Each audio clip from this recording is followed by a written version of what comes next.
अस्सलामुअलैकुम दोस्तों, क्या हाल चाल है आपका? ठीक ठाक है। टेक्निकल बंदे पे आपका मेज़बान मोहम्मद आसिफ अफजल हाजिर है। दोस्तों, आज हम बात करेंगे कि आईसीएस के कंप्यूटर के प्रैक्टिकल के अंदर आपका वाइवा किस तरह का होता है और आपने उसकी प्रिपरेशन किस तरह से करनी है और कौन कौन से जो अहम सवाल हैं वो वहाँ पे पूछे जाते हैं। दोस्तों, अगर अभी तक आपने मेरा चैनल सब्सक्राइब नहीं किया तो प्लीज़ मेरे चैनल को सब्सक्राइब कर दें और साथ में लगे बेल के आइकन को ज़रूर प्रेस कर दीजिएगा ताकि मेरी आने वाली नई जितनी भी वीडियोस हैं उनके नोटिफिकेशन आप तक वक्त पे पहुंचते रहें। दोस्तों, वाइवा की क्वेश्चन स्टार्ट करने से पहले आपको पता है कि मैं इसके पहले 3 वीडियो लेक्चर जो है रिकॉर्ड कर चुका हूं, जिसमें मैंने आपको जो है पहले लेक्चर के अंदर वर्ड के ऊपर काम करवाया है। उसका लिंक भी आपको जो है वो नीचे डिस्क्रिप्शन में और यहाँ ऊपर भी आपको लिंक मिल जाएगा। और उसके बाद मैंने आपको जो है वो एक्सेल के ऊपर काम करवाया है, उसका लिंक भी आपको डिस्क्रिप्शन और ऊपर जो है वो लिंक में मिल जाएगा। और उसके बाद मैंने आपको जो है सी प्रोग्रामिंग के ऊपर जो है वो काम करवाया है, तो उसका लिंक भी आपको डिस्क्रिप्शन और यहाँ ऊपर भी मिल जाएगा। तो इस वीडियो को स्टार्ट करने से पहले बेहतर है कि आप वो वाले तीनों जो लेक्चर्स हैं वो सुन लें ताकि आपको जो है बेसिक चीज़ों का पता हो और फिर हम उसके बाद जो है वो ये क्वेश्चन जो है इनको आंसर कर लेंगे। उसकी रीज़न एक और भी है, वो ये कि आप जब तक उसके ऊपर काम नहीं करेंगे तो हो सकता है आपको यहाँ पे बहुत सारी चीज़ें जो है वो समझ ही ना आ रही हूँ कि मैं यहाँ पे किस चीज़ के बारे में बात कर रहा हूँ। इसलिए ज़्यादा बेहतर है कि आप उन 3 वीडियोज़ को जो है वो सुन लें, उनको ज़रा थोड़ा सा अंडरस्टैंड कर लें और फिर उसके बाद जो है आप इन वाइवा के क्वेश्चंस के ऊपर आएँ और फिर हम इनकी जो है वो डिस्कशन कर लेते हैं। एक और अहम बात जो इन क्वेश्चंस के बारे में वो ये है कि आज मैं कोशिश करूँगा कि इसको इम्प्लीमेंट करने का तरीका ना बताऊँ, क्योंकि अगर हम इम्प्लीमेंटेशन या उसकी जो है वो एक्चुअल जाके देखना शुरू कर दिया तो उसमें हमारा काफ़ी सारा जो टाइम है वो वेस्ट हो जाएगा और लेक्चर जो है काफ़ी लेंथी हो जाएगा। इसलिए आपके लिए ज़रूरी है कि आप उन 3 वीडियोज़ को जो डिस्क्रिप्शन में दी गई हैं और जिनके लिंक्स भी मैंने साथ दिए हुए हैं, आप उनको ज़रा पहले देख लें और उसके बाद फिर जो है आप वाइवा के क्वेश्चंस को जो है इनकी ऊपर डिस्कशन के ऊपर जो है वापस आ जाएं। ओके जी, बेसिक रूल हम पहले डिस्कस कर लेते हैं कि जब भी आपने आईसीएस के कंप्यूटर के प्रैक्टिकल के लिए वाइवा देने जाना हो या कोई भी और जो प्रैक्टिकल है उसका वाइवा देने के लिए जाना हो तो कुछ चीज़ें अहम है जो आपने ज़रूर पहले जो करके जानी है, उससे आपको बहुत फ़ायदा होगा। सबसे पहला जो है वो ये कि आपको कॉन्फिडेंट होना चाहिए, लेकिन यहाँ पे एक बात याद रखिएगा, ओवर कॉन्फिडेंट नहीं होना चाहिए। कॉन्फिडेंस आप अपना शो करें, लेकिन ओवर कॉन्फिडेंस अगर आप शो करेंगे तो वो ज़ाहिर बात है, वो टीचर होते हैं, उनके पास एक्सपीरियंस होता है, तो वो फ़ौरन से जो है ना पता चल जाएगा आप ओवर कॉन्फिडेंट हो रहे हैं। आप जो है प्रॉपरली ड्रेसअप होके जाएं, पेंट शर्ट चाहे पहन लें, चाहे आप जो शलवार कमीज़ पहन लें, इससे कोई फ़र्क नहीं पड़ता जो है, लेकिन प्रॉपर ड्रेस जो है साफ़ सुथरा और जो है प्रेस हुआ ड्रेस हो। ये ना हो कि आपने मुंह भी ना धोया हो और आपने कपड़े भी जो है वो उसी तरह से जो है वो बल पड़े हो कपड़ों के ऊपर जो है और आप इस्त्री किए बगैर कपड़े पहन के जो है वहाँ पे चले जाएं, तो ये ठीक नहीं है। आप जो है वो शर्ट पहने, कमीज़ पहने या आप जो है जिस तरह से मर्ज़ी चले जाएं, आप सैंडल पहन लें, शूज़ पहन लें, लेकिन प्रॉपर होने चाहिए, उनको पॉलिश किया हो, प्रॉपर तरीके से उन्हें पहना हो, ये ज़रूर होना चाहिए। इससे आपके कॉन्फिडेंस के अंदर हमेशा इजाफा होता है। और एक बात और याद रखें जो कि बड़ी अहम है, जिससे आपको जो है वो याद रखिएगा, आपका टीचर जो है खुश होकर भी आपको इस बात के ऊपर नंबर दे देगा, और वो ये है कि आपने हमेशा पोलाइट रह के जो है कम्युनिकेट करना है। आपने हमेशा पोलाइट रह के जो है वो आंसर्स करने हैं। और रीज़न क्या है कि वो एक टीचर है जो आपके सामने बैठे हुए हैं, इसलिए आपने वहाँ पर जो है, इसलिए मैंने पहले पॉइंट में भी कहा था आपने ओवर कॉन्फिडेंट नहीं होना, और ये भी याद रखना कि वो टीचर हैं, तो लिहाजा आपने उनकी जो इज़्ज़त और एहतराम है उसको हमेशा जो है वो मलहूज़े हाथ रखना है ताकि उनके जो है वो किसी भी तरह से इज़्ज़त के अंदर फ़र्क ना आए। तो इस बात के ऊपर भी आपको टीचर जो है आमतौर पे खुश हो कि आपके जो नंबर बनते हैं उससे ज़्यादा नंबर दे देते हैं। ठीक है जी। कम्युनिकेट करते हुए आपने टीचर की तरफ देखना है, उनकी तरफ देख के बात करनी है। ये ना हो कि टीचर आपसे क्वेश्चन पूछ रहा हो, आप कहीं और देख के जो है उसे आंसर कर रहे हो, उनके सामने जो है बैठ के उनके सामने जो है वो आप ध्यान रख के उनसे बात करें, तो ये एक अच्छा इंप्रेशन जो है वो चीज़ देती है। और कभी भी आपने अपने एग्जामिनर से जो है वो झगड़ा नहीं शुरू करना। कई दफ़ा ये होता है कि एग्जामिनर कई दफ़ा ये होता है वो चेक करने के लिए कि आप जो है वो कॉन्फिडेंट हैं कि नहीं, वो कहते हैं जो आपने जो आंसर दिया वो गलत है, हालांकि आपका आंसर ठीक होता है। तो आप उन्हें पोलाइटली बताएं कि सर मेरे मुताबिक जो है वो यही आंसर है, हाँ अगर इसमें आपको ठीक नहीं लग रहा तो आप बता दें इसका आंसर क्या होगा। तो बड़े पोलाइट तरीके से आप उसको जो है वो टैकल करें। ठीक है जी। तो इसलिए आपने कभी भी एग्जामिनर से जो है झगड़ा नहीं करना। और इसके बाद जो आता है वो ये कि आपने सब्जेक्ट से रेलिवेंट जो क्वेश्चन ज़रूर पढ़ के जाने हैं, उन्हें तैयार करके जाना है। कुछ अहम जो क्वेश्चन है मैं अभी आपके साथ यहाँ पे भी डिस्कस करता हूँ, लेकिन आपने खुद भी जो है उनको प्रिपेयर करके जाना है। आप कहीं से बुक से जो है या कहीं जो आपकी प्रैक्टिकल की कॉपी है उससे जो पढ़ लें तो आपको काफ़ी जो है वो हेल्पफुल हो जाएंगी चीज़ें जो हैं। और उसके बाद जो है जो आखिरी पॉइंट है वो ये कि आपने अपनी कॉपी जो है वो बना कर लेके जानी है, क्योंकि ICS के प्रैक्टिकल्स के अंदर एग्जामिनर आपका जो है वो प्रैक्टिकल की कॉपी जो है वो ज़रूर चेक करता है। तो ये कंबाइन कॉपी होती है आपकी, तो चाहे आप अलग अलग अगर मिल जाती है तो अलग अलग प्रिपेयर कर लें, लेकिन ज़्यादा बेहतर ये है कि आप जो है कंबाइन जो कॉपी आपको मिलती है प्रैक्टिकल की उसी को प्रिपेयर करके ले जाएं। तो ये तो थी कुछ टिप्स एंड ट्रिक्स जो हैं जिनको आप जो है वो ज़रूर जो है वो आजमाएं और उनकी बेस के ऊपर जो है आपको बहुत फ़ायदा होगा। तो ये चीज़ें अलबत्ता आपने ज़रूर जहन में रखनी है। अब हम बात कर लेते हैं जो आपके सब्जेक्ट से रेलिवेंट कुछ क्वेश्चंस हैं उनकी बात कर लेते हैं। तो आमतौर पे वहाँ पे सवाल जब विंडोज़ के बारे में कुछ सवाल जो होते हैं, ये सारे तो नहीं, जितने मैक्सिमम हो सके हैं या जितने मैं समझता हूँ कि अहम होते हैं वो मैंने यहाँ पे इंक्लूड कर लिए हुए हैं। वो पहला क्वेश्चन आपसे ये पूछ सकते हैं कि हार्डवेयर और सॉफ्टवेयर में फ़र्क क्या होता है, तो आप उसे जो है बड़े अच्छे तरीके से बता सकते हैं। मैं आपको सिंपल वर्ड्स में, ज़रूरी नहीं आप इंग्लिश में बताएं, इसलिए मैं आपको उर्दू में बता रहा हूँ, आप उन्हें भी उर्दू में बता दें। फ़र्ज़ कर लें वो अगर आपसे इंग्लिश में भी पूछते हैं तो आप उन्हें उर्दू में बता दें, और अगर फ़र्ज़ कर लें वो ये कहते हैं जी आप इंग्लिश में आंसर करें, तो आप उन्हें कह सकते हैं सर मेरी इंग्लिश में ज़रा मुझे कम्युनिकेट करना मुश्किल है, मैं उर्दू में कोशिश करता हूँ आपको समझा दूँ जो है, तो या बता दूँ आपको जो है। तो ये ज़्यादा बेहतर रहेगा। आप जो है आप रिक्वेस्ट कर लें तो टीचर आपको कुछ भी नहीं कहेगा, तो आप उसे उर्दू में बता दें। तो पहला क्वेश्चन ये है कि हार्डवेयर और सॉफ्टवेयर में फ़र्क क्या है। तो याद रखिएगा, फिजिकल जितनी भी चीज़ें आपकी होती हैं, वो चीज़ें जो आपको फिजिकली एग्जिस्ट करती हैं, जिन्हें आप टच कर सकते हैं, वो सारी की सारी आपकी जो है वो हार्डवेयर कहलाती हैं। और सॉफ्टवेयर क्या होता है? सॉफ्टवेयर वो चीज़ें जो कंप्यूटर के अंदर रन हो रही होती हैं या आपको स्क्रीन के ऊपर नज़र आ रही होती हैं। स्क्रीन याद रखिएगा हार्डवेयर है, लेकिन स्क्रीन के ऊपर जो चलते हुए सॉफ्टवेयर आपको नज़र आ रहे होते हैं वो आपके, जिन्हें आप फिजिकली एग्जिस्ट नहीं करते लेकिन स्क्रीन के ऊपर आपको नज़र आ रहे होते हैं, वो आपके सॉफ्टवेयर है। मिसाल के तौर पर ये मैंने अभी MS वर्ड ओपन किया हुआ है, मेरी स्क्रीन जो है वो हार्डवेयर है, लेकिन ये जो मुझे सॉफ्टवेयर यहाँ पर नज़र आ रहा है ये आपका जो है ये जो एप्लीकेशन नज़र आ रही है आपका सॉफ्टवेयर है। इसी तरह जो है आगे सवाल ये पूछ सकते हैं कि सिस्टम सॉफ्टवेयर और एप्लीकेशन सॉफ्टवेयर में क्या फ़र्क होता है।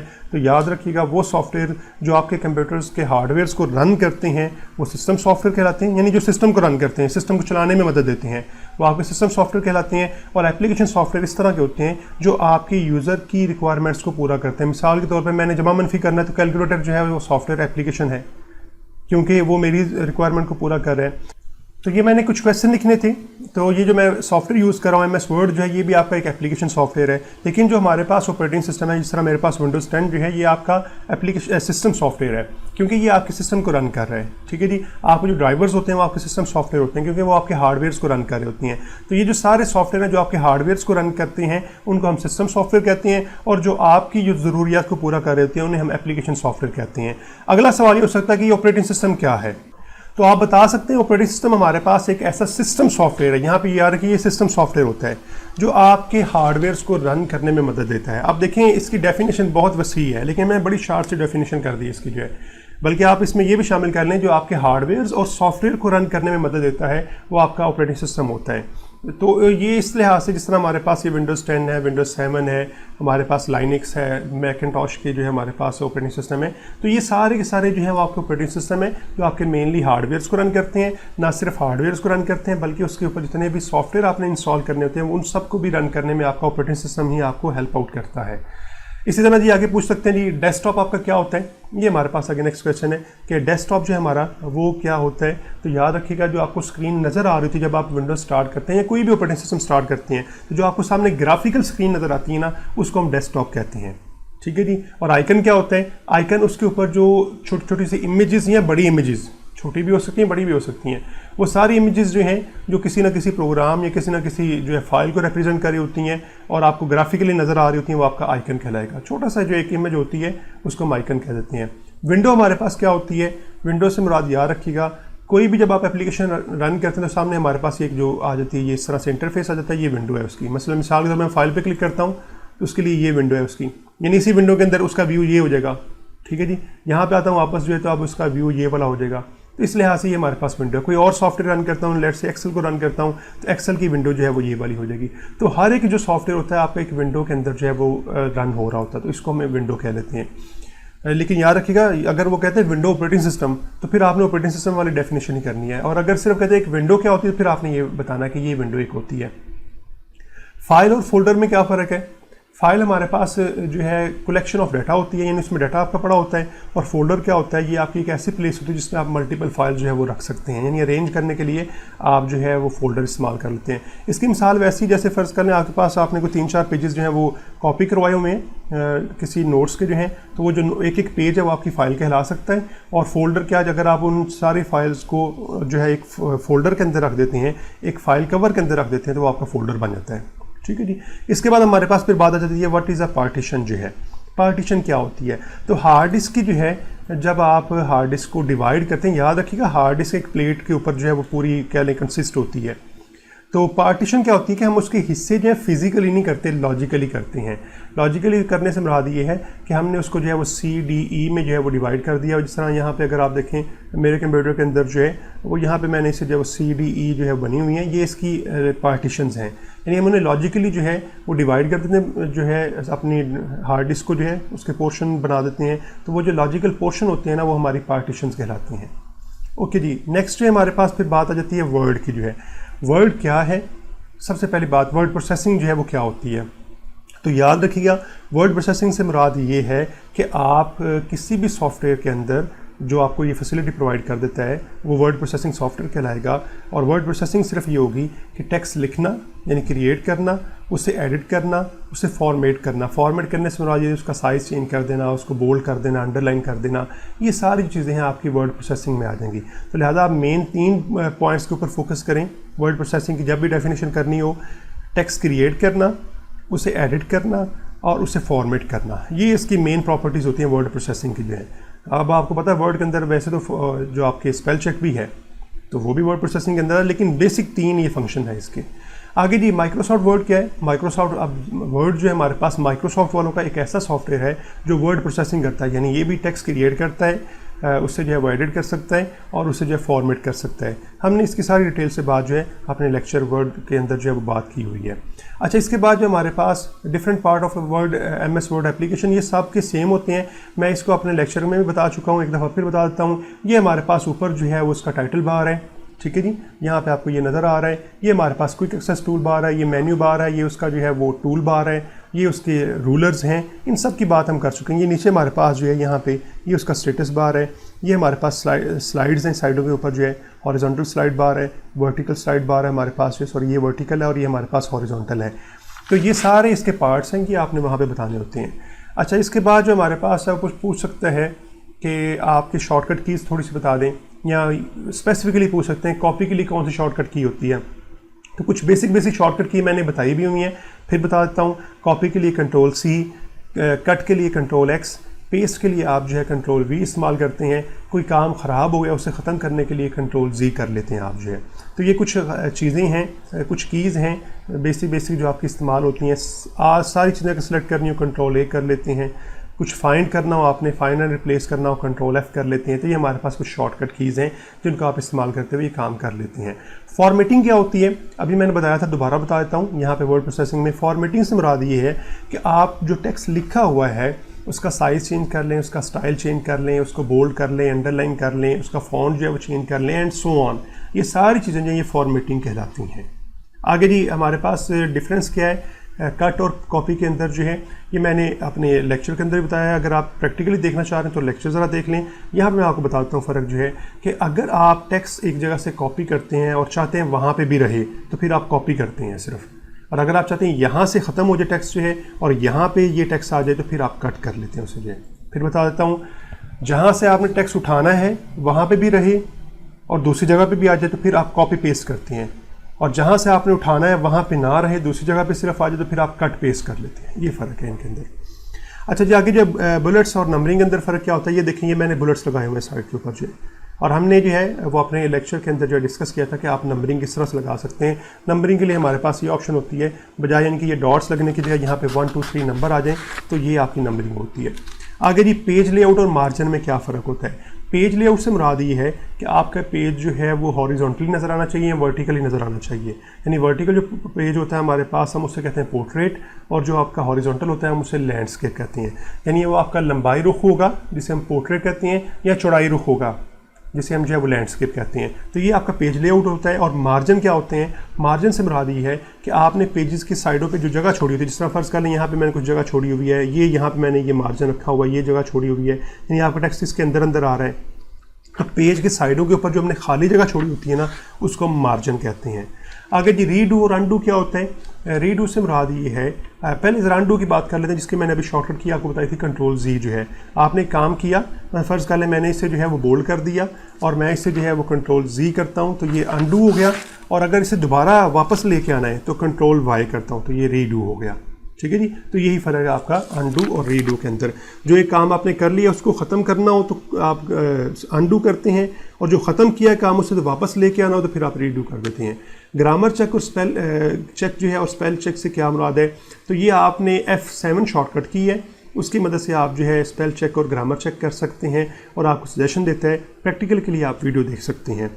टेबल क्या होता है हमारे पास? जो हमें पता है टेबल जो है हमारे पास रोज़ एंड कॉलम्स होते हैं, जिनकी मदद से हम टेबल बनाते हैं। हमने टेबल के ऊपर जो है डिटेल से अपने वीडियो के अंदर जो बात की हुई है, आप उसे वहाँ से देख सकते हैं। डेफिनेशन या क्वेश्चन का आंसर देने के लिए जो है, चूँकि यहाँ पे हमने क्वेश्चन के आंसर की बात करें, इसलिए मैं अभी प्रैक्टिकल डिमॉन्स्ट्रेशन पे नहीं जा रहा। तो क्वेश्चन का आंसर करने के लिए यही है कि टेबल हमारे पास जो है कलेक्शन है या कॉम्बिनेशन है रोज़ एंड कॉलम्स का। जो हमारे पास वर्टिकल होते हैं वो कॉलम्स होते हैं, और जो हॉरिजॉन्टल होती हैं हमारे पास वो रोज़ होती हैं। तो उनको मिला के हम जो एक टेबल बना लेते हैं। इसके बाद फिर हम बात कर लेते हैं MS एक्सेल की। जो है MS एक्सेल में जो सवाल हो सकते हैं वो हमारे पास पहला सवाल आता है स्प्रेडशीट जो है वो क्या है। स्प्रेडशीट जिस तरह आप नाम से ज़ाहिर हो रहा है, एक फैली हुई शीट जो है, एक बहुत ज़्यादा फैली हुई शीट जो है वो आपकी स्प्रेडशीट कहलाती है। ठीक है जी। तो स्प्रेडशीट इससे मुराद ये भी हो सकता है कि बहुत बड़ी शीट जो है जिसमें आप डाटा जो है वो लिख सकते हैं, उसको हम स्प्रेडशीट कह लेते हैं। या इससे मुराद ये भी है एक ऐसी शीट जिसमें रोज़ एंड कॉलम्स होते हैं या उसमें सेल्स होते हैं, और आप उनके ऊपर जो है कैलकुलेशन परफॉर्म कर सकते हैं, वो आपकी स्प्रेडशीट कहलाती है।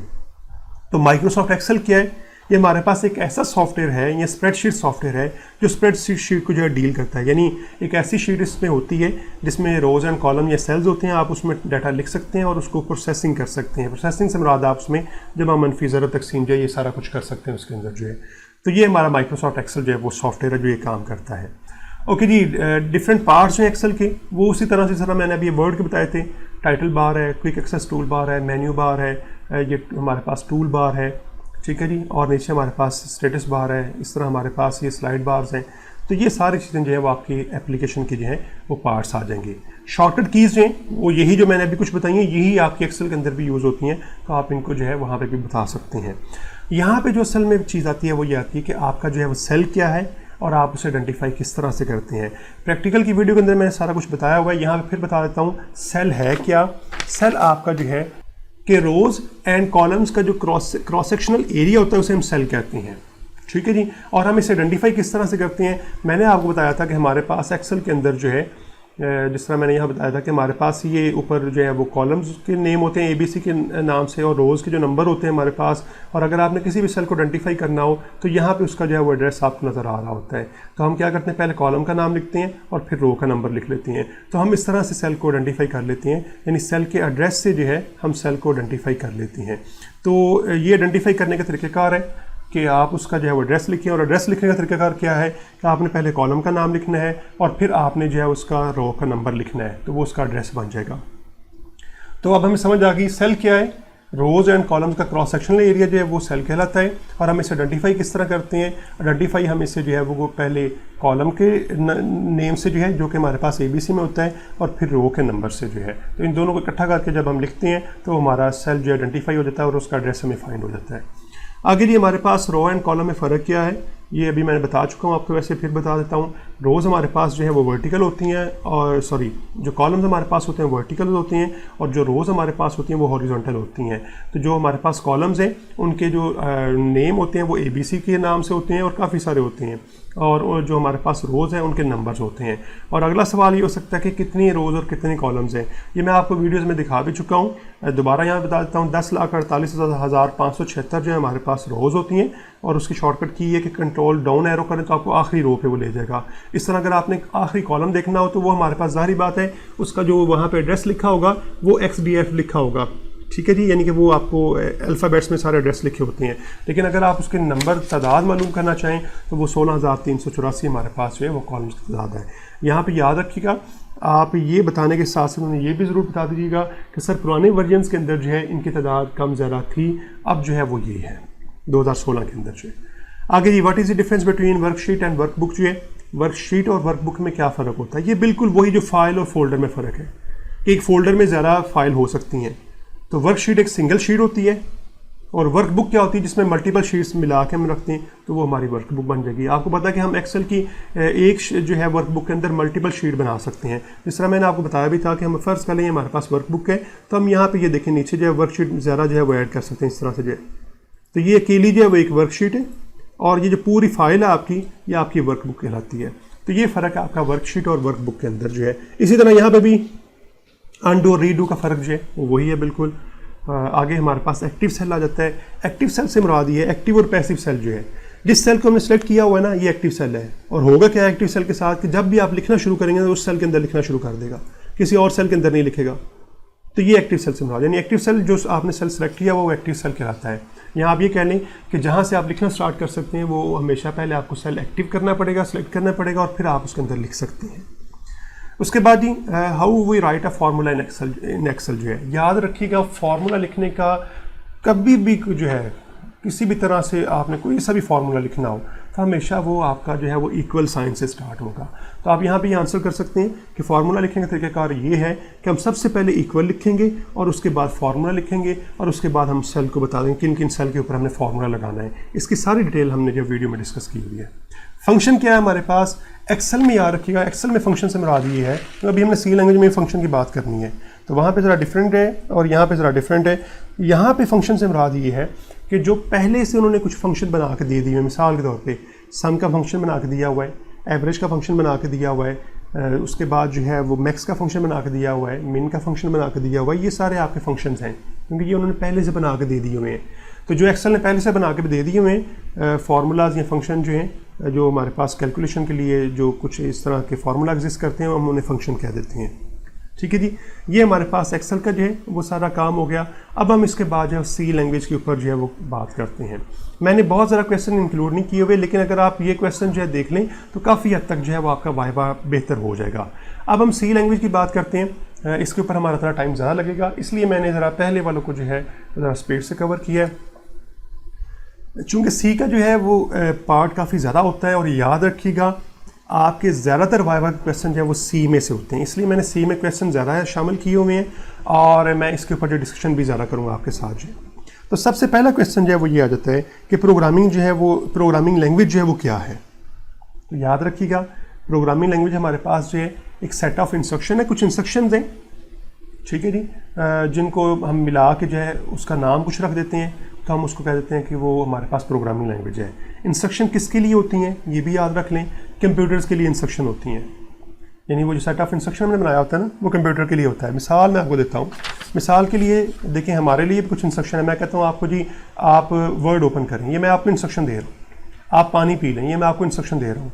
आप रेडी हो जाइए, मैं आपको इंस्ट्रक्शन दे रहा हूँ। आप कॉपी जो है वो तैयार कर लें, ये मैं आपको इंस्ट्रक्शन दे रहा हूँ। तो आप उसके मुताबिक काम कर लेंगे। तो जब हमने कंप्यूटर को इंस्ट्रक्शन देनी होती है तो हम किसी ना किसी प्रोग्रामिंग लैंग्वेज के तहत जो है वो इंस्ट्रक्शन देते हैं। हमारे पास बहुत सारी लैंग्वेजेस हैं, जिस तरह सी है, इसके बाद C++ है, जावा है, पाइथन है, ठीक है जी, और बहुत सारी हमारे पास लैंग्वेजेस हैं जिनके में आपके इंस्ट्रक्शन सेट ज़रा डिफरेंट होते हैं, यानी आप उनमें डिफरेंट तरीके से कंप्यूटर को जो है वो इंस्ट्रक्शन दे सकते हैं। तो हम अलबत्ता सी लैंग्वेज की बात करते हैं तो प्रोग्रामिंग लैंग्वेज जो हमारे पास सेट ऑफ इंस्ट्रक्शन है जिसमें हम अपने कंप्यूटर को कुछ इंस्ट्रक्शन देते हैं और हमारा कंप्यूटर जो है फिर उन इंस्ट्रक्शन के मुताबिक कोई काम जो है परफॉर्म करता है। इसके बाद सवाल हो सकता है चूँकि सी लैंग्वेज है कि सी लैंग्वेज जो है वो क्या है, किसने बनाई है, कब बनाई थी। तो आंसर इसका जो है डेनिस रिची जो है उसने 1972 में जो है सी लैंग्वेज बनाई थी। इससे पहले हमारे पास बी लैंग्वेज एग्जिस्ट करती थी जिसकी बेस के ऊपर उसने सी लैंग्वेज बनाई थी, और ये बेल लेबॉर्ट्रीज़ यानी AT&T जो बेल लेबॉर्ट्रीज़ थी वहाँ पर उसने जो है इसे डेवलप किया था। अच्छा, इससे अगला जो क्वेश्चन है वो ये है कि डिफरेंस क्या है हाई लेवल लैंग्वेज और लो लेवल लैंग्वेज के अंदर जो है, और आपसे भी पूछा जा सकता है सी लैंग्वेज जो है वो हाई लेवल लैंग्वेज है या लो लेवल लैंग्वेज है। तो सी हमारी हाई लेवल लैंग्वेज है। हम फ़र्क देख लेते हैं कि हाई लेवल लैंग्वेज और लो लेवल लैंग्वेज में फ़र्क क्या होता है। तो हाई लेवल लैंग्वेज इस तरह की लैंग्वेज होती है जो आपकी इंसानी लैंग्वेज की तरह की होती है, जिस तरह इंग्लिश हो गई, उर्दू की, आमतौर पे इंग्लिश में है ज़्यादातर, इसलिए हम इंग्लिश की ही बात कर लेते हैं। यानी जो इंग्लिश में लिखी जाती हों कंप्यूटर की लैंग्वेजेस जो हैं उन्हें हम हाई लेवल लैंग्वेज कहते हैं। तो लो लेवल लैंग्वेज फिर क्या होगी, जो कंप्यूटर जो है या कंप्यूटर की ज़ुबान में, कंप्यूटर की ज़ुबान आपको पता है बाइनरी लैंग्वेज है, 0-1 की फॉर्म में लिखी जा रही होती है।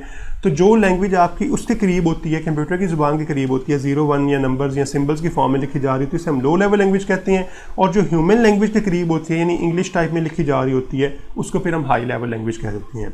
इससे अगला फिर क्वेश्चन ये हो सकता है, आप देखें ये मैंने इस तरह से जो है क्वेश्चन लिखे हैं तरतीब से कि अगर आपसे एक क्वेश्चन हो तो उससे नेक्स्ट क्वेश्चन क्या हो सकता है, तो उसी तरतीब से मैंने यहाँ पे भी लिखे हुए हैं। नेक्स्ट क्वेश्चन आपसे फिर ये हो सकता है कि सोर्स कोड और ऑब्जेक्ट कोड में क्या फ़र्क होता है। तो याद रखिएगा, जो आपने हाई लेवल लैंग्वेज में कोड लिखा होता है, जिसमें आप सी में लिखते हैं, वो आपका सोर्स कोड कहलाएगा।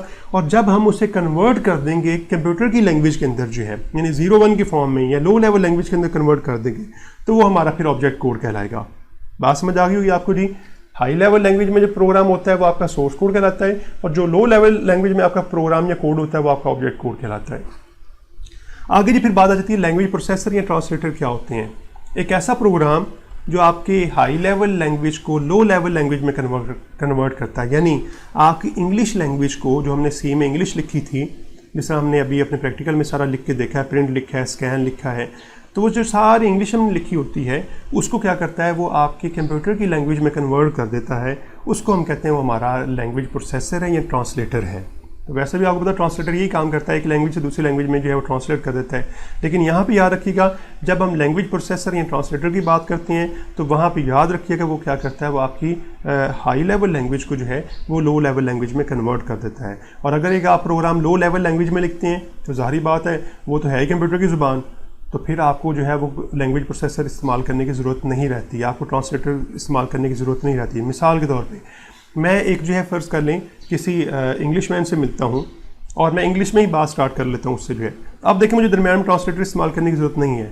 हाँ, अगर मैं उर्दू में बात करता हूँ, उसे इंग्लिश समझ आती है, तो फिर मुझे एक ट्रांसलेटर दरम्यान में इस्तेमाल करना पड़ेगा। तो इस लिहाज से लैंग्वेज ट्रांसलेटर हमारे क्या है, जो आपकी हाई लेवल लैंग्वेज को आपकी लो लेवल लैंग्वेज यानी कंप्यूटर लैंग्वेज के अंदर जो आप कन्वर्ट कर देते हैं, उनको हम कहते हैं वो हमारे लैंग्वेज ट्रांसलेटर या लैंग्वेज प्रोसेसर हैं। कितनी टाइप्स के हैं, अगला सवाल ये हो सकता है। तो याद रखिएगा, जो आपके सिलेबस के मुताबिक है, हमारे पास 3 टाइप्स हैं, कंपाइलर है, इंटरप्रेटर है, और उसके बाद आपका जो है वो असेंबलर है। फ़र्क क्या है? फ़र्क आमतौर पे कंपाइलर और इंटरप्रेटर में पूछा जाता है। मैं इसका फ़र्क आपको बता देता हूँ। ये सारे ट्रांसलेटर हैं, ये हाई लेवल लैंग्वेज को या जिस भी लैंग्वेज के लिए बनाए गए हैं उस लैंग्वेज को जो है आपकी कंप्यूटर की ज़ुबान के अंदर कन्वर्ट कर देते हैं। कंपाइलर जो है ये पूरे प्रोग्राम को एक टाइम में ही कन्वर्ट करता है, लेकिन याद रखिएगा कन्वर्ट करने से पहले वो सारी एरर्स ख़त्म करता है। हम एरर्स के बारे में आगे जाकर बात करेंगे। वो सारी एरर्स पहले ख़त्म करेगा और फिर उसे कन्वर्ट करेगा।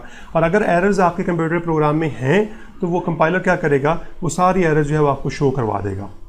ठीक है जी, एक टाइम के अंदर जो है।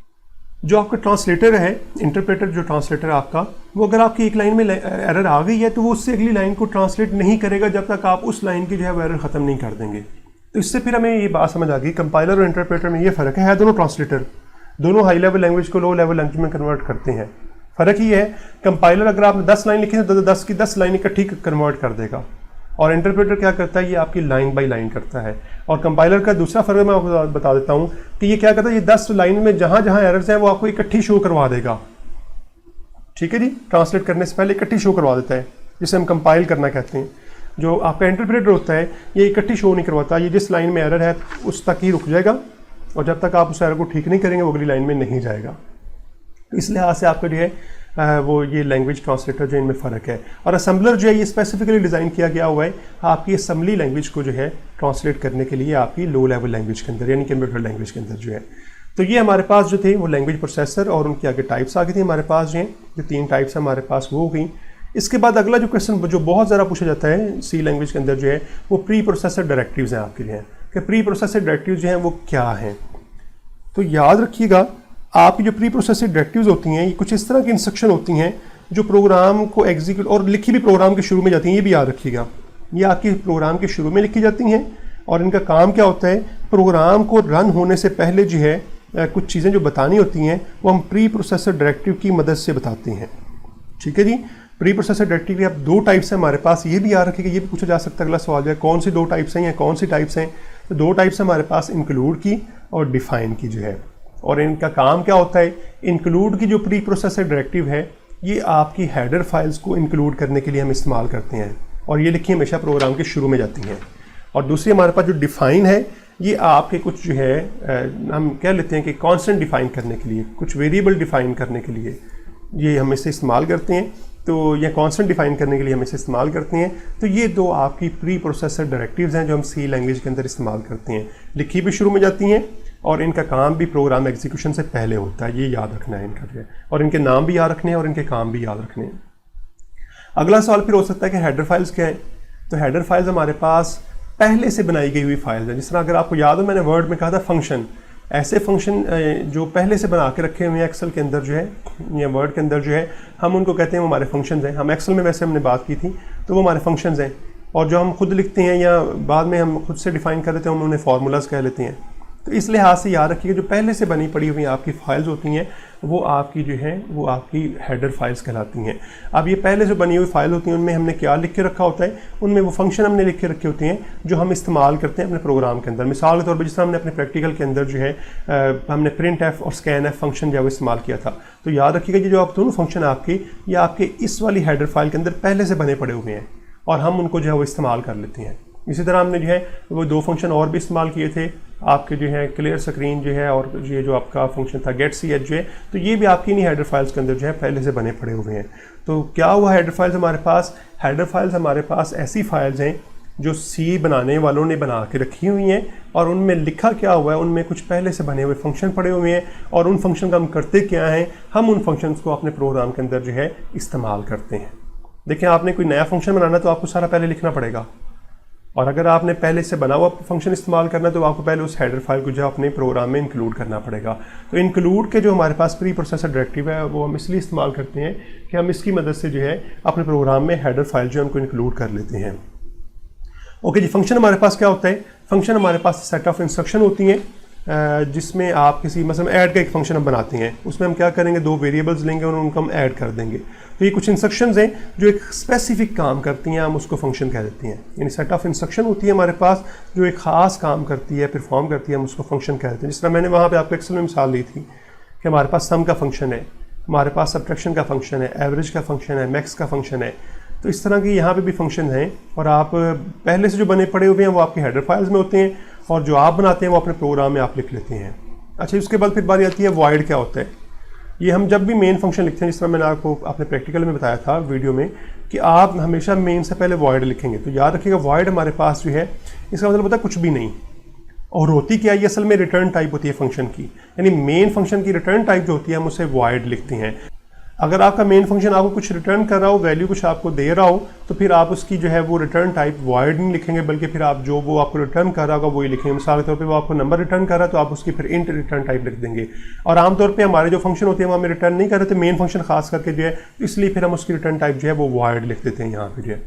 ठीक है जी, तो मेन फंक्शन हमारा फिर क्या होगा, मेन फंक्शन हमारा ऐसा फंक्शन होता है जिससे आपके प्रोग्राम की एग्जीक्यूशन स्टार्ट होती है हमेशा। यानी स्टार्टिंग पॉइंट जो आपके प्रोग्राम का वो मेन होता है।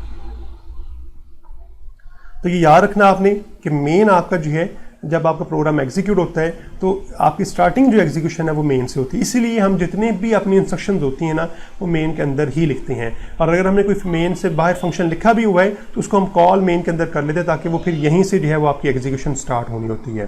तो इसलिए आपने ये मेन फंक्शन आपका ऐसा फंक्शन है जिसके अंदर आपकी सारी एग्जीक्यूशन स्टेटमेंट्स जो होती हैं सारी एग्जीक्यूट होती हैं और आपकी एग्जीक्यूशन स्टार्ट आपके मेन फंक्शन से होती है। बॉडी क्या होती है, ये मेन फंक्शन की बात करें या किसी भी फंक्शन की बात कर लें तो जो उसका पार्ट होता है और करली ब्रेसेस में लिखा जाता है, ये भी याद रखिएगा कि जो भी आपका फंक्शन होगा, मेन हो या कोई भी और फंक्शन हो, उसका जो जितनी भी इंस्ट्रक्शन हमने उसके अंदर लिखनी होती हैं, जितना भी हमने उसके अंदर पार्ट या कोड लिखना होता है, वो सारा का सारा जो है वो आपकी बॉडी कहलाता है और उसे हमेशा हम जो है करली ब्रेसेस के अंदर लिखते हैं। आगे जी हमारे पास कमेंट्स आ जाते हैं। कमेंट्स ऐसी स्टेटमेंट्स होती हैं या ऐसा कोड होता है हमारे पास प्रोग्रामिंग लैंग्वेज के अंदर या सी के अंदर जो है कि जिसको आपका कंपाइलर जो है ना वो एग्जीक्यूट नहीं करता, इग्नोर कर देता है, छोड़ देता है। तो अगर वो एग्जीक्यूट नहीं करता, इग्नोर कर देता है तो फिर हम उसे लिखते क्यों हैं। तो ये भी याद रखिएगा, आंसर में आपने ये साथ बताना ज़रूर जो है कि अगर आप एक प्रोग्राम लिख रहे हैं और कोई दूसरा बंदा उस प्रोग्राम को देखता है तो कमेंट्स हम उसके अंदर इसलिए ऐड करते हैं कि उससे पता चल जाए कि यहाँ पे क्या काम हो रहा है। ये फंक्शन हमने एक नया लिखा है, उससे पहले कमेंट लिख देते हैं कि ये फंक्शन हमने क्यों लिखा है, ये क्या काम करेगा। तो इस तरह से हम कमेंट्स अपने जो है वो इसके अंदर ऐड कर देते हैं। आगे जी हमारे पास आ जाते हैं स्टेटमेंट टर्मिनेटर्स क्या होते हैं। जिस तरह हमने प्रैक्टिकल में भी देखा था, यहाँ पे भी आपको बता देता हूँ कि जितने भी स्टेटमेंट्स आप लिखते हैं बॉडी के अंदर, उन सबको आप जो है हमेशा सेमीकोलन से एंड करते हैं। तो क्या इसके अलावा भी हमारे पास कुछ स्टेटमेंट टर्मिनेटर है, तो याद रखिएगा स्विच स्टेटमेंट में आप जो है केस के आगे आप कॉलन इस्तेमाल करते हैं, सेमी कॉलन नहीं बल्कि 2 डॉट्स जिसे हम कॉलन कहते हैं वो इस्तेमाल करते हैं। तो ज़्यादातर जो आपका यूज़ होने वाला स्टेटमेंट टर्मिनेटर है वो आपका सेमी कॉलन है, यानी एक डॉट और एक कॉमा जो है। और ये आप बॉडी के अंदर किसी भी फंक्शन की बॉडी के अंदर जितनी भी स्टेटमेंट्स लिखते हैं उन सब के एंड के ऊपर जो है आप ज़रूर लिखते हैं। और याद रखिएगा इफ़ के एंड के ऊपर हम नहीं लिखते क्योंकि इसकी इफ़ की बॉडी आगे होती है। फॉर लूप जब आगे जाकर हम बात करेंगे उसके आगे भी हम टर्मिनेटर नहीं लिखते, याद रखिएगा। ओके जी, इसके बाद हमारे पास है जी डिफरेंस क्या है आपका स्कैन एफ और प्रिंट एफ फंक्शन के अंदर जो है। तो डिफरेंस याद रखिएगा, स्कैन एफ फंक्शन आप हमेशा इनपुट के लिए इस्तेमाल करते हैं। अगर आपने यूज़र से कुछ लेना हो तो आप स्कैन एफ फंक्शन इस्तेमाल करते हैं और ये इनपुट फंक्शन है। और प्रिंट एफ जो है, अगर आपने यूज़र को कुछ देना हो, शो करवाना हो, तो फिर आप प्रिंट एफ फंक्शन यूज़ करते हैं, लिहाजा ये आपका आउटपुट फंक्शन होगा। ठीक है जी, तो यूज़र से कुछ लेने के लिए, इनपुट करवाने के लिए स्कैन एफ, और यूज़र को स्क्रीन के ऊपर कुछ शो करवाने के लिए हम प्रिंट एफ फंक्शन यूज़ करते हैं। आगे जी इन्हीं के अटैच जो है कॉन्सेप्ट है फॉर्मेट स्पेसिफायर क्या होता है और एस्केप सीक्वेंस क्या होती हैं। हमने डाटा टाइप्स की कुछ बात की थी, मैं डाटा टाइप्स की यहाँ पे आपको दोबारा से बता देता हूँ। हर प्रोग्रामिंग लैंग्वेज के अंदर कुछ डाटा टाइप्स हमने डिफाइन की होती हैं पहले से, ठीक है जी। और वो जो उनके नाम होते हैं डाटा टाइप्स के, वो उसके कीवर्ड्स कहलाते हैं। यहाँ पे मैं आपको कीवर्ड्स की भी डेफिनेशन बता देता हूँ, वो मेरे ख्याल में यहाँ पे ऐड नहीं कर सका। कुछ ऐसे वर्ड्स जो पहले से प्रोग्रामिंग लैंग्वेज के अंदर डिफाइन है उनको हम कीवर्ड्स कहते हैं और हम उनको इस्तेमाल नहीं कर सकते। जिस तरह मैंने पहले बताया था हेडर फाइल्स क्या होती हैं, कुछ ऐसी फाइल जो पहले से बना के रख दी हुई हैं तो वो आपकी हेडर फाइल्स कहलाएंगी। और कुछ ऐसे नाम जो पहले से हमने डिफाइन कर दिए हुए हैं, जिस तरह प्रिंट एफ हमने पहले से डिफाइन कर दिया, वो अब ये कीवर्ड है। स्कैन एफ हमने पहले से डिफाइन कर दिया, अब ये कीवर्ड है। क्लियर स्क्रीन हमने पहले से डिफाइन कर दिया, अब ये कीवर्ड है। यानी अब आप दोबारा से ये स्कैन एफ या क्लियर स्क्रीन यूज़ नहीं कर सकते। इसके अलावा कुछ आप यूज़ कर सकते हैं, ये एग्जैक्टली यूज़ नहीं कर सकते क्योंकि ये कीवर्ड्स हैं। तो सी लैंग्वेज के अंदर भी काफ़ी सारे कीवर्ड्स हैं जो पहले से डिफाइन किए गए हुए हैं, तो आप उनको जो दोबारा से यूज़ नहीं कर सकते। उनसे मिलता जुलता, उनसे कुछ और कोई एक स्पेलिंग आगे पीछे करके आप उनको यूज़ कर सकते हैं, लेकिन एग्जैक्टली आप वो यूज़ नहीं कर सकते। तो हम बात कर रहे थे फॉर्मेट स्पेसिफायर की और एस्केप सीक्वेंस की। तो फॉर्मेट स्पेसिफायर हमारे पास उन डाटा टाइप्स के लिए जो हमने इंट है, जिस तरह नंबर्स के लिए, फ्लोट है हमारे पास जो डेसिमल पॉइंट्स के साथ नंबर होते हैं उनके लिए जो है, तो उनके लिए हमने फॉर्मेट स्पेसिफायर भी डिफाइन किए हैं। जब आप कोई डाटा टाइप यूज़ करेंगे किसी वेरिएबल के साथ जो है, तो आप उसका फॉर्मेट स्पेसिफायर भी साथ ज़रूर लिखेंगे। जिस तरह इंट के लिए हमने %d लिखा था, फ्लोट के लिए हमने %f लिखा था। इसी तरह हमने एस्केप सीक्वेंसेस यूज़ की थी। एस्केप सीक्वेंस का मैंने बड़ी डिटेल से जो है अपने प्रैक्टिकल की वीडियो के अंदर बताया हुआ है कि आप जो है फ़र्ज़ कर लें प्रिंट करने के बाद नेक्स्ट लाइन में आना चाह रहे हैं, तो आप एक एस्केप सीक्वेंस यूज़ करेंगे जिसे हम कहते हैं \n जो है। अगर आप एक नाम प्रिंट करवाने के बाद उसमें कुछ स्पेसिस दे के, थोड़ी सी स्पेस दे के आगे जाना चाह रहे हैं, तो फिर आप जो है \tab जो है वो यूज़ कर लेते हैं। तो ये आपके एस्केप सीक्वेंसेस थे। अच्छा, इसके बाद हम बात कर लेते हैं क्लियर स्क्रीन और गेट ch के फंक्शन के ऊपर जो है। क्लियर स्क्रीन और गेट ch का फंक्शन जो है क्या काम करते हैं। क्लियर स्क्रीन का फंक्शन याद रखिएगा, जो कुछ आपकी स्क्रीन के ऊपर प्रिंट हुआ है उसको क्लियर करने के लिए हम क्लियर स्क्रीन का फंक्शन इस्तेमाल करते हैं। और हम आमतौर पे फंक्शन अपने जो फंक्शन लिखते हैं उसके स्टार्ट में जो इस्तेमाल करते हैं, ताकि इस फंक्शन का ना क्लियर कर दे, जो पहले से लिखा हुआ वो क्लियर हो जाए और इस फंक्शन के आउटपुट हमें वहाँ पे नज़र आ जाए।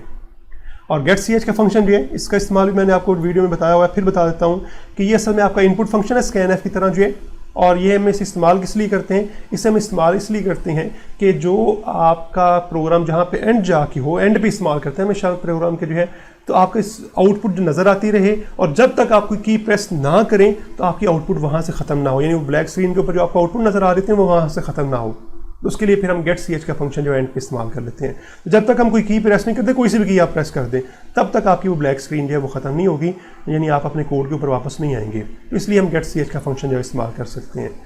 तो वेरिएबल हमारे पास क्या है, वेरिएबल हमारे पास जो है एक मेमोरी लोकेशन होती है। यानी मेमोरी में हम जब किसी का कुछ एक मेमोरी का नाम रख देते हैं, जैसे अब हम इंट a लिखते हैं, तो होता क्या है, हमें मेमोरी में कुछ स्पेस मिल जाती है। ठीक है जी, मतलब फ़र्ज़ कर लें हम कहते हैं 2 बाइट की हमें स्पेस मिल जाती है वहाँ पे जो है। तो आपका वो जो 2 बाइट की स्पेस होती है, जो आपने वेरिएबल का नाम रखा होता है वही उसका नाम हो जाता है, और जो आप वेरिएबल की वैल्यू रखते हैं वो आपकी फिर वहाँ पर जाके उस मेमोरी लोकेशन के अंदर वो वैल्यू लिखी जाती है।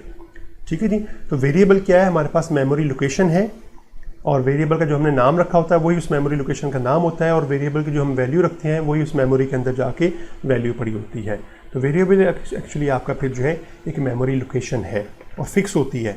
जिस तरह आप इंट बनाएंगे तो आपको कुछ और साइज़ मिलेगा, फ्लोट बनाएंगे कुछ और साइज़ आपको मिलेगा। जो है 2 बाइट फर्स्ट का लेंथ में मिलता है आपको, फ्लोट में आपको 4 बाइट का जो है वो मेमोरी लोकेशन मिल रहा होगा। तो आगे जो हमारे पास वो ये जी वेरिएबल डिक्लेरेशन और इनिशियलाइजेशन में क्या फ़र्क है, मैंने प्रैक्टिकल में बड़े अच्छे तरीके से समझाया, फिर बता देता हूँ कि वेरिएबल डिक्लेरेशन से मुराद ये कि आप सिर्फ वेरिएबल की डाटा टाइप बता दें कि वेरिएबल किस टाइप का, इंट का है, फ्लोट का है, किस टाइप का है, बस। और इनिशियलाइजेशन से क्या मुराद है कि आप उसको कोई वैल्यू भी दे दें। और हम ये काम अलग अलग भी करते हैं और इकट्ठे भी कर लेते हैं कि यानी हमने क्या किया, एक ही स्टेटमेंट के अंदर, एक ही लाइन के अंदर हमने वेरिएबल की टाइप भी बता दी, यानी इंट ए भी लिख दिया और इनिशियलाइज क्या कर दी, इसे इक्वल टू 10 आगे 10 भी लिख दिया। तो हमने क्या कर दिया, हमने डिक्लेयर भी कर दिया वेरिएबल जो है, और साथ साथ हमने उसे इनिशियलाइज भी कर दिया। तो डिक्लेरेशन से मुराद ये है कि वेरिएबल की डाटा टाइप डिफाइन करना, ठीक है जी, या उसका नाम जो है डिफाइन करना, और इनिशियलाइजेशन में मुराद क्या है कि उसको कोई वैल्यू असाइन करना। तो ये फ़र्क है इन दोनों के अंदर जो है। कॉन्स्टेंट क्या होता है और हम इसे डिफाइन किस तरह से करते हैं, ये अगर आप याद करें, अभी मैंने बताया आपको जो है कि आप डिफाइन का जो हमारे पास प्री प्रोसेसर डायरेक्टिव है उसकी मदद से आप कॉन्स्टेंट डिफाइन कर सकते हैं। तो कॉन्स्टेंट होता क्या है, वेरिएबल और कॉन्स्टेंट में मेन फ़र्क जो है वो ये है, जब इन दोनों का फ़र्क बताना फिर आप इस तरह से बताएंगे, वरना आप वेरिएबल सिंबल की डेफिनेशन जो मैंने पहले किया आप वही करेंगे। तो फ़र्क ये है कि वेरिएबल जो है अपनी वैल्यूज जो है वो प्रोग्राम के एग्जीक्यूशन के दरमियान चेंज कर सकता है, ना भी करे हो सकता है लेकिन कर सकता है। लेकिन कांस्टेंट अपनी वैल्यू से कभी भी चेंज नहीं करता। अगर आपने एक कांस्टेंट डिफाइन कर दिया हुआ है और एक आपने वेरिएबल डिफाइन कर दिया हुआ है तो वेरिएबल एग्जीक्यूशन के दरमियान अपनी वैल्यू चेंज कर सकता है, कांस्टेंट अपनी वैल्यू जो कभी भी चेंज नहीं करेगा जो है। और हम डिफाइन किस तरह से करते हैं, प्री प्रोसेसर डायरेक्टिव की जो दूसरी टाइप हमने पढ़ी थी डिफाइन, उसकी मदद से हम कांस्टेंट जो है वो डिफाइन करते हैं। अच्छा, इसके बाद फिर बात आ जाती है एरर्स की। ये बड़ा अहम क्वेश्चन है ये भी कि एरर्स क्या होती हैं, कितने टाइप्स की होती हैं, और इनको आप थोड़ा सा डिफाइन कर दें कि इनमें फ़र्क क्या है। तो एरर्स ज़ाहिर आपको पता है कि एरर्स क्या होती हैं। आपकी जो प्रोग्राम के अंदर जो अनवांटेड कोई भी चीज़ आ जाएगी वो आपकी एरर कहलाएगी। 3 टाइप्स हैं एरर की, सिंटैक्स एरर है, ठीक है, लॉजिकल एरर है, और तीसरी हमारे पास जो है वो रन टाइम एरर है। तो सिंटैक्स एरर से क्या मुराद है कि फ़र्ज़ कर लें आपको सी ने कहा था कि आपने प्रिंट एफ इस तरह से लिखना है, आप इस तरह नहीं लिखते, आप जो है कोई स्पेलिंग मिस्टेक कर जाते हैं, कोई स्कैन एफ में कोई जो है वो आप ई यहाँ पे यूज़ कर लेते हैं, क्लियर स्क्रीन में आप पूरा क्लियर स्क्रीन लिख देते हैं। तो आपने क्या किया, आपने उसके बेसिक रूल को वायलेट किया, ये सिंटैक्स एरर होगी और कंपाइलर इसे पकड़ भी लेगा और आपको शो करवा देगा भाई आपने यहाँ पे ये गलत लिखा हुआ है, कहीं पे आपने ब्रैकेट इस्तेमाल नहीं की जहाँ पे करनी थी, कहीं आपने ब्रैकेट स्टार्ट की थी उसे क्लोज नहीं किया हुआ, तो ये सारी चीज़ें आपको बता देगा। तो ये आपकी सिंटैक्स एरर कहलाती है, पहली टाइप एरर की जो है, यानी जो उन्होंने रूल्स बनाए हुए हैं अगर आप उनको वायलेट करते हैं, सी ने जो डिफाइन किए हुए हैं, जिस तरह आपने फ़र्ज़ करने एक स्टेटमेंट के एंड के ऊपर जो है सेमीकोलन इस्तेमाल नहीं किया, तो ये आपकी रूल्स की वायलेशन है। तो ये कंपाइलर इन्हें पकड़ लेते हैं इन रूल्स की वायलेशन को जो है, और आपको जो है वो जब आप कंपाइल करते हैं प्रोग्राम को या रन करते हैं तो आपको वहाँ पे शो करवा देता है, एक्चुअली कंपाइल में ही शो करवाता है। तो इस तरह की जो एरर्स होंगी वो आपकी सिंटैक्स एरर, यानी जो रूल्स आपने अगेंस्ट गए हैं, रूल्स के अगेंस्ट गए हैं, वो एरर्स पकड़ी भी जाएंगी और उनको हम सिंटैक्स एरर्स कहते हैं। लॉजिकल एरर्स क्या होती हैं, आपने रूल की वायलेशन तो नहीं की, ज़ाहिर बात अगर आपने रूल की वायलेशन नहीं की तो कंपाइलर उसे पकड़ भी नहीं सकेगा। तो फिर ये एरर्स किस तरह की हैं, ये एरर्स इस तरह की हैं जिसमें आपके रिजल्ट्स के अंदर जो है फ़र्क आ जाता है। मिसाल के तौर पे आपने 2 नंबर्स को जमा करना था, आपने उन्हें माइनस कर दिया, गलती से आपने वहाँ पे मनफी का निशान लगा दिया। आप देखें रूल को तो नहीं आपने तोड़ा, लेकिन क्या होगा, आपने 8 जमा 3 करना था, आपके पास आंसर 11 आना था, आपने 8 - 3 कर दिया, आपके पास आंसर जो है वो 5 आ रहा है। अब 11 और 5 में फ़र्क है, लेकिन कंपाइलर इसे नहीं पकड़ सकता। उसकी रीज़न ये है कि आपने रूल को वायलेट नहीं किया, हाँ आपने जो है एक लॉजिक जो है वो गलत इस्तेमाल कर दी है, इसलिए हम इससे फिर लॉजिकल एरर कहते हैं, और ये कंपाइलर नहीं इसे पकड़ सकता। आपने फिर क्या करना होता है, अगर आपका आंसर आपके मुताबिक नहीं आ रहा जिस तरह आपका चाह रहे थे, तो फिर आपने आके पूरे प्रोग्राम को दोबारा से देखना होता है और आप इसे फिर खुद से रिमूव करते हैं। तो लिहाजा क्या फ़र्क हो गया, सिंटैक्स एरर क्या है, हमारी रूल्स के अगेंस्ट जब हम जाएंगे तो सिंटैक्स एरर होगी, और जब हम लॉजिक के अगेंस्ट जाएंगे तो हमारी वो लॉजिकल एरर होगी। सिंटैक्स एरर को आपका जो है वो कंपाइलर पकड़ लेता है, लेकिन आपकी ये जो एरर्स होती हैं जो लॉजिकल होती हैं इन्हें आपका कंपाइलर नहीं पकड़ सकता। सिंटैक्स एरर को कंपाइलर ही ठीक करता है, और जो आपकी लॉजिकल एरर्स होती हैं वो चूँकि पकड़ नहीं सकता तो लिहाजा उसे ठीक भी फिर आपका जो है वो डेवलपर ही करेगा, प्रोग्रामर ही करेगा। तीसरी टाइप जो हमारे पास वो रन टाइम एरर है। रन टाइम एरर जो है आपकी डिफरेंट टाइप की हो सकती हैं। एक आप याद रख लें, मिसाल के तौर पे आपने क्या किया जी, आपने किसी नंबर को 0 से डिवाइड कर दिया। आपको पता है मैथमेटिक्स में इसका सोल्यूशन कोई नहीं है, तो हम जहाँ पे भी किसी नंबर को 0 से डिवाइड करते हैं हम उसे इन्फिनिटी यानी आयोटा से जो है वो शो कर देते हैं। तो लिहाजा ऐसी एरर्स जिनमें जो है फ़र्ज़ कर लें आपका कोई सोल्यूशन ना हो और वो रन टाइम पे जाके फाइंड हो, रन टाइम पे जाकर उनमें कोई मसला है, उनको फिर हम कहते हैं हमारी रन टाइम एरर्स हैं। और रन टाइम एरर की एग्जांपल आपने ज़रूर याद रखनी है। पहले दोनों को मैंने एग्जांपल आपको दे दी है कि जब आप किसी नंबर को 0 से डिवाइड कर लेते हैं, आप फ़र्ज़ करें दो यूज़र को कहते हैं आप 2 नंबर एंटर करें, हम इनको डिवाइड करेंगे, वो एक नंबर 10 दे देता है, दूसरा नंबर 0 दे देता है। तो जब वो एंटर करेगा उसी टाइम आपको वो एरर जो है वो नज़र आएगी कि मैं इसको जो है इसका सोल्यूशन मेरे पास नहीं है, मैं इसको सॉल्व नहीं कर सकता। ये कंपाइलर आपको जो बता देगा। तो इस तरह की जो एरर्स होती हैं हम उन्हें कहते हैं वो हमारी रन टाइम एरर्स हैं। अच्छा, इसके बाद हमारे पास इंक्रीमेंट और डिक्रीमेंट ऑपरेटर जो हैं, याद रखिए ये जो ऑपरेटर्स हैं इन्हें हम यूनिरी ऑपरेटर कहते हैं। इनके लिए हमें 2 नंबर्स इस्तेमाल नहीं करने पड़े। जिस तरह हमने जमा का जो ऑपरेटर है हमारे पास वो बाइनरी ऑपरेटर है। कैसे बाइनरी ऑपरेटर है? आपको 2 जमा 3 यानी 7 लिखना पड़ेगा। लेकिन ये प्लस प्लस का ऑपरेटर होता है, ये आपका इंक्रीमेंट और डिक्रीमेंट ऑपरेटर है और ये यूनिरी ऑपरेटर है। इसके साथ आप एक नंबर भी लिख सकते हैं, जिस तरह प्लस प्लस ये लिखते हैं या प्लस प्लस 1 कर देते हैं तो वो 2 हो जाएगा, प्लस प्लस 5 कर देते हैं तो वो 6 हो जाएगा, इस तरह माइनस माइनस 6 कर देते हैं वो 5 हो जाएगा। तो हम इनको इंक्रीमेंट और डिक्रीमेंट ऑपरेटर कहते हैं और ये हमेशा इस तरह लिखे जाते हैं, जिस तरह मैंने यहाँ पे शो करवाए हुए हैं, ये हमेशा इस तरह से लिखे जाएंगे। ठीक है जी। आगे जी इफ एल्स स्ट्रक्चर जो है ये क्या होता है, हम इसे क्यों इस्तेमाल करते हैं, ये याद रखिए ये कंडीशनल स्ट्रक्चर है। कंडीशनल स्ट्रक्चर से मुराद क्या है कि अगर ये काम ठीक हो तो फिर ये काम करना है, ये काम गलत हो तो ये काम नहीं करना। मिसाल के तौर पर मैं ये कहता हूँ कि अगर आपके नंबर जो 33 से ज़्यादा हैं तो पास और अगर कम हैं तो फेल। तो ये देखें इसके तरह कंडीशन के लिए फिर आप इफ एल्स स्ट्रक्चर जो है वो इस्तेमाल करेंगे।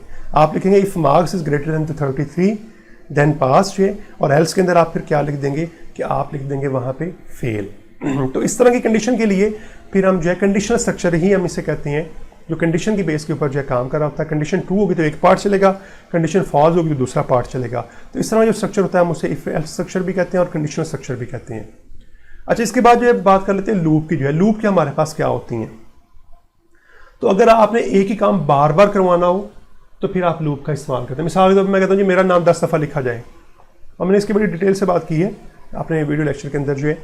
तो मैं कहता हूँ 10 दफ़ा नाम जो है लिखा जाए, तो मैं वहाँ पे लूप इस्तेमाल कर लूँगा। लूप के अंदर मैं जो उसे 10 दफ़ा चला दूंगा तो मेरा नाम एक दफ़ा ही लिखूंगा, लेकिन लूप को 10 दफ़ा जो है उसको इंस्ट्रक्शन में बता दूंगा भाई आपने 10 दफ़ा चलना है, 1 से लेकर 10 तक चलना है। तो वो 10 दफ़ा चलेगी लूप जो है कंडीशन की बेस के ऊपर जो है, और फिर वहाँ पे जो है मेरा नाम जो है 10 दफ़ा प्रिंट करवा देगी। और ये बड़ा अहम सवाल है अगला जो है, वो पूछते हैं फिर जी अच्छा टाइप्स बताएं। यहाँ पे ये भी सवाल अहम है और अगला सवाल बहुत अहम है, अगले 2 सवाल बहुत अहम है। टाइप्स 3 है हमारे पास जो हम सी के अंदर इस्तेमाल करते हैं आमतौर पर। फॉर लूप है, वाइल लूप है और डू वाइल लूप है। तो अगला सवाल फिर इससे रेलिवेंट बिल्कुल ये होगा कि फॉर लूप और वाइल लूप में क्या फ़र्क है। तो बड़े ध्यान से समझिएगा।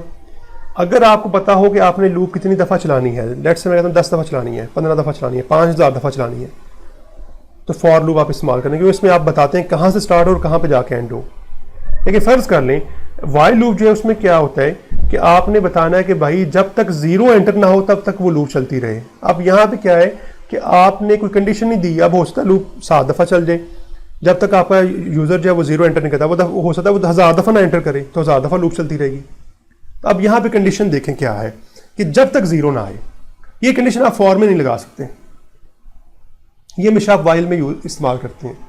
तो इस लिहाज से याद रखिएगा फॉर लूप में और वाइल लूप में क्या फ़र्क है कि फॉर लूप आप तब लगाते हैं जब आपको पता हो कि लूप को कितनी दफ़ा चलाना है, और जब आपको पता ना हो लूप को कितनी दफ़ा चलाना है, कंडीशन इस तरह की है, तो फिर आप वाइल लूप इस्तेमाल करते हैं। मिसाल मैं फिर देता हूँ, मैंने टेबल लिखना है, टेबल में पता है हमने 1 से 10 तक लिखना है, तो हम फॉर लूप का इस्तेमाल कर लेंगे। हम वाइल भी वहाँ पे इस्तेमाल कर सकते हैं, मैंने वीडियो में बताया किस तरह हम फॉर लूप को वाइल लूप में कन्वर्ट करते हैं।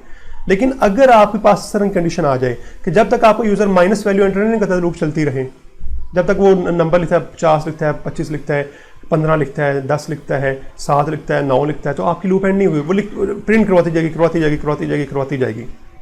जब वो माइनस वैल्यू या 0 वैल्यू एंटर करेगा वहीं पे आपकी लूप टर्मिनेट हो जाएगी। अब आपको नहीं पता कितनी दफ़ा यूज़र आपका जो है वो 10 दफ़ा एंटर करता है, वो 50 दफ़ा करता है, 5000 दफ़ा करता है, तो जितनी दफ़ा भी करे वो आपकी लूप चलती रहेगी। यही फ़र्क है आपका फॉर लूप और वाइल लूप में। जब आपको एक्जैक्टली पता हो कि कितनी दफ़ा चलानी है तो फिर आप फॉर लूप और वाइल लूप दोनों इस्तेमाल कर सकते हैं। और जब आपको एग्जैक्ट नंबर ऑफ स्टेप्स का पता ना हो या आपने किसी कंडीशन खास कंडीशन की बेस के ऊपर लूप टर्मिनेट करनी हो तो फिर आप वाइल लूप इस्तेमाल करते हैं। अब जी आगे क्या है जी, अगला सवाल फिर ये हो सकता है वाइल और डू वाइल लूप में क्या फ़र्क है। तो याद रखिएगा वाइल लूप और डू वाइल लूप में सिर्फ ये फ़र्क है कि अगर फ़र्ज़ कर लें पहली दफ़ा यूज़र आपका 0 एंटर कर देता है, और लूप हमने कंडीशन रखी थी कि 0 एंटर करेगा तो वो आपकी लूप नहीं चलेगी, तो आपकी लूप एक दफ़ा भी नहीं चलेगी। लेकिन अगर आप लूप को एक दफ़ा ज़रूर चलाना चाह रहे हैं, चाहे वो 0 भी एंटर करे, तो फिर आप डू वाइल का इस्तेमाल करते हैं। तो वाइल लूप और डू वाइल लूप में फ़र्क फिर क्या हो गया कि वाइल लूप आपकी कंडीशन जो है वो फॉल्स होने पे कभी भी नहीं चलेगी, एक दफ़ा भी नहीं चलेगी। डू वाइल आपकी एक दफ़ा चल सकती है, और उसकी रीज़न मैं आपको समझाता हूँ क्या है कि वाइल सिंपल लूप के अंदर कंडीशन हमने पहले लिखी होती है और डू वाइल में हमने कंडीशन एंड के ऊपर लिखी होती है। इसी वजह से क्या होता है कि वाइल लूप आपकी एक दफ़ा भी नहीं चलती और डू वाइल लूप एक दफ़ा ज़रूर चलती है, और बाद में कंडीशन चेक होती है तो कंडीशन चाहे फॉल्स भी हो तो आपकी एक दफ़ा लूप चल के उसका प्रिंट जो भी होगा वो करवा के फिर आपकी लूप टर्मिनेट हो जाएगी। तो ये आपका फ़र्क है वाइल और डू वाइल के अंदर जो है। तो उम्मीद है आपको इन सारे पॉइंट्स की समझ आ गई होगी। मैंने कोशिश की है कि जो मेन सवाल अपने एक्सपीरियंस के मुताबिक जो है जो पूछे जाते हैं, जब मैं पूछता रहा हूँ जो है, तो वो जो है मैं यहाँ पे शामिल कर दूँ और उनको जितना मैक्सिमम हो सके मैंने कोशिश की है अच्छी तरह से एक्सप्लेन कर दूँ। मैंने आपको फिर ये रिक्वेस्ट करूँगा कि आप जो है एक दफ़ा वीडियोज़ जो है साथ ज़रूर देख लें, उससे आपको बहुत सारा फ़ायदा हो जाएगा। और आपको ये बहुत सारी जो बातें मैंने यहाँ पे ज़ुबानी समझाई हैं वो वहाँ पे आपको जो है वो प्रैक्टिकली नज़र आ रही होंगी।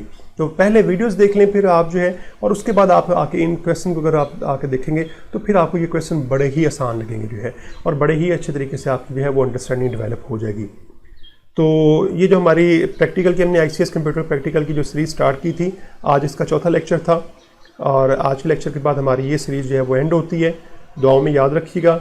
आपको अगर वीडियो पसंद आई हो तो वीडियो को ज़रूर लाइक कीजिएगा, और अगर आपने मेरा चैनल अभी तक सब्सक्राइब नहीं किया तो प्लीज़ मेरे चैनल को भी सब्सक्राइब कर दीजिएगा। और ये वीडियोज़ जो हैं ये सदका जारिया के तौर पे आप दूसरों के साथ भी शेयर करें। अगर आपका भला हुआ है तो दूसरों का भी भला होना चाहिए। मैं तमाम वीडियोज़ के लिंक्स जो हैं यहाँ नीचे डिस्क्रिप्शन में दे देता हूँ, तो आप लोग अपने दोस्तों के साथ जो है अपने बहन भाइयों के साथ जो कंप्यूटर साइंस पढ़ रहे हैं, उनका प्रैक्टिकल उन्होंने देना है, उसके साथ ज़रूर शेयर करें। इससे नो डाउट जो है मुझे भी फ़ायदा होगा कि मेरे चैनल की जो है ग्रोथ बढ़ जाएगी, लेकिन उनका ज़्यादा फ़ायदा होगा कि क्योंकि उनकी जो है प्रैक्टिकल की तैयारी अच्छी हो जाएगी और वो अच्छे नंबरों से पास हो जाएंगे। ओके जी, बहुत शुक्रिया। दुआओं में याद रखिएगा। इंशाल्लाह फिर किसी नेक्स्ट लेक्चर के अंदर मुलाकात होगी। अल्लाह हाफिज़।